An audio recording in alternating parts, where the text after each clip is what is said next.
宇井あやり、24歳です。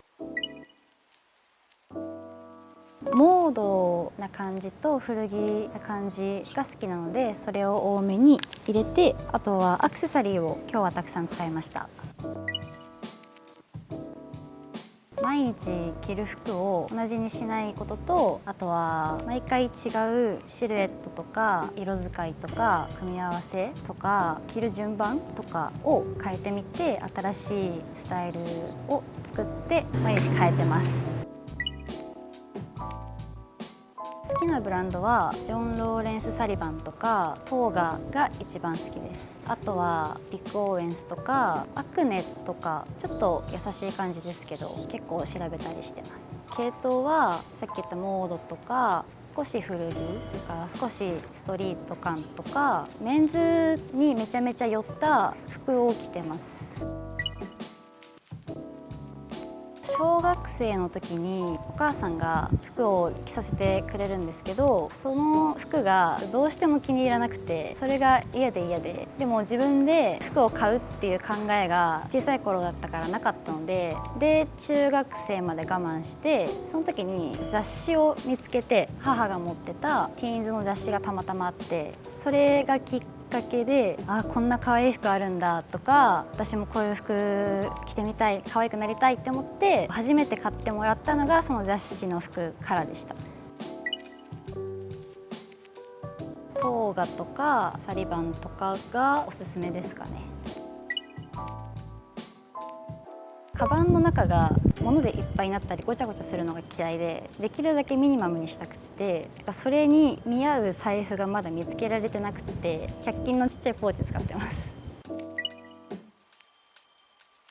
ブルガリの香水です。ローズ系のホワイトムスクが入った香水で、ブルガリの匂いが好きですごいお気に入りです。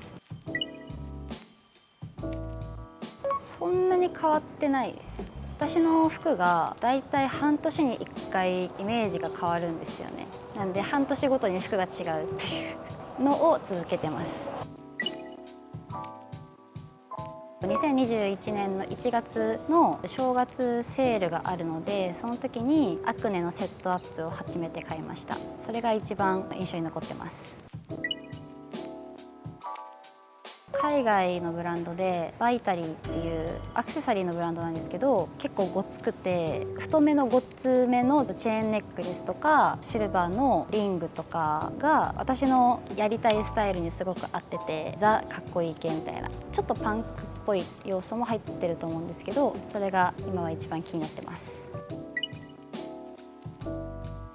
ジャケットですね。ジャケットが1枚あればとりあえずかっこよくなるしきちっとなるので、そういうところと、あとはジャケットって一番表にくるものだから、肩のこういうカチッとした感じとか生地の張り感とかが一番目に入りやすくて、そういう印象が一番持たれるのがすごくいいと思って、なのでジャケットが好きです。結構バラバラなんですけど、今行ってるところは原宿のカルムっていうところです。もちろんファッションのことと、あとはスノーボードとワンピースが好きです。香本全然読まなくて今はないんですけど、最近本を読む前に読む本みたいな感じの本があって、それを読んでみたんですよ。そしたらこれからどう本を読んでいったらいいのかとか、本を読む時にそれを無駄にしないポイントとかが書いてあって、それはすごくためになりました。これから好きな本は見つけていこうと思います。あんまり音楽に執着してなくて、聴く曲もすごい適当なんですけど、私的に衝撃だったのがビリー・アイリッシュのバッドガイとかですね。もともとインスタで可愛いなこの人と思って見てて、でアメリカ行った時にタイムズスクエアの記念誌看板にバンって出てて、それで初めて有名な人なんだと思って、そこが3年前なんですけど、そこから好きになりました。多分人と違う考え方をする人なんで、就職するとか雇われるとかサラリーマンとかっていうのがすごく嫌で、なんか今の時代だったら結構その雇われなくてもいろんなそのビジネスの形があると思うので、ファッションとか美容をメインにした起業だったりフリーランスだったりファッションコレクションとかに出れるような、世界中で仕事ができるような人になるのが目標です。辛いものと酸っぱいものと刺激系が好きです。インスタ見てください。